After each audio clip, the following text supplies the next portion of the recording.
دا شو چې لا اله الا الله دا الله نه غیر بل کارساز بل حاجت روا مشکل کشا نشته دی دا انسان به جنت تزي الله یومنل خو لا اله الا الله منل بخپلا مورانی جبه کې خام چې بخپلا مورانی جبه کې استا کم زبان دی باغی کې ته پوه شي په دې باندې په صحیح مقصد باندې د توتی خبر نه توتی ته مالک دا خبره خودلې وا چې په تازه اړولې پټي کې باندې کېنی په دې کې خکاریانو لمې کې په دې کې بهون خلی دامي کې په دې کې بهون خلی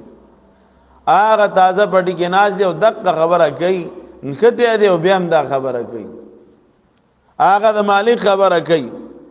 خلق وای الله الصمد معنایم کوي الله بنیاز دی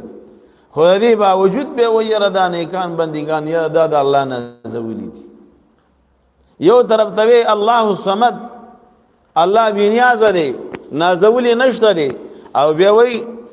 دا نیکان بندگان دا د الله نازولی دي د دې وجنا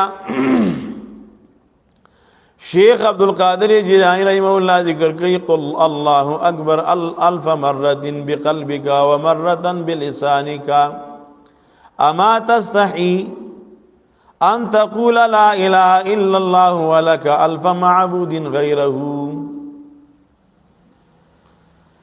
زر کرتا بخل باندې وی الله اکبر الله لوی دی الله لوی دی خو دې سرستا زر معبودان دي داغو عبادت کې داغي تعظیم کې په جواب باندې خوې چې الله لوی دی الله لوی دی الله لوی دی خو چې کله خبره راشي مقابله راشي یو طرف ته د الله خبره ده بل طرف ته استاد د مشر خبره ده د پارټي خبره ده د لیډر خبره ده نو بیا د لیډر اوري او د الله خبره پری دی ور څوک مجبوری ده نو سی وی چې الله یو دی چې الله یو دی الله لوی دی نو دا غلوی ذات خبره هم نه کنه زکه وای اسی بخله باندې لا اله الا الله وی ولک الف معبود استازر معبودان دي داغه نه مجبوری ابن تیمیہ رحمہ اللہ ذکر کئی اتیان بلفظ الشهادت من غیر علم بمعناها نفظ شهادت کلمہ ویل لا الہ الا اللہ اشهد ان لا الہ الا اللہ داغی په معنا سړی پویا نه دی داغی په عمل داغی د عمل مطابق او داغی په تقاضا باندې عمل نه کوي نو دا مکلف انسان دا مسلمان نه دی ته مسلم نه ویل کیږي لا اله الا الله چوي نو د هر جانب ایکاټ الله یو دی هغه لوی دی داغه ار خبره معنی دی مقابله کې چې هر څوک راځي ک ټوله دنیا دی مقابله کې راشي خو معنی بیان دی یو الله به معنی دی ته توحید وای بیا دا اهمه مسله چې توحید دی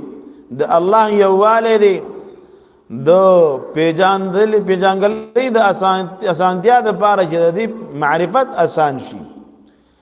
علما او مشایخ د اقسام هغه ذکر کړی دي چې توحید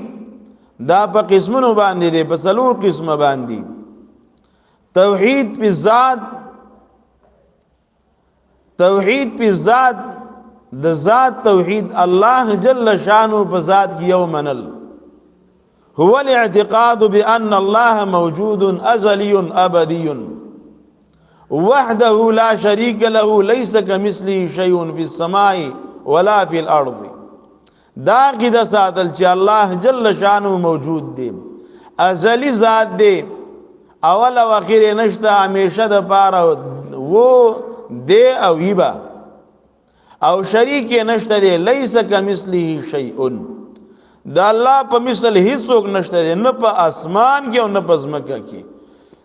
نه د ملائکو نه د پیغمبرانو نه د انسانانو نه د پیرانو نه یو د یو شی د مخلوق نه دې ته ایمان وي د الله په وجود باندې ایمان په وجود د الله تعالی دویم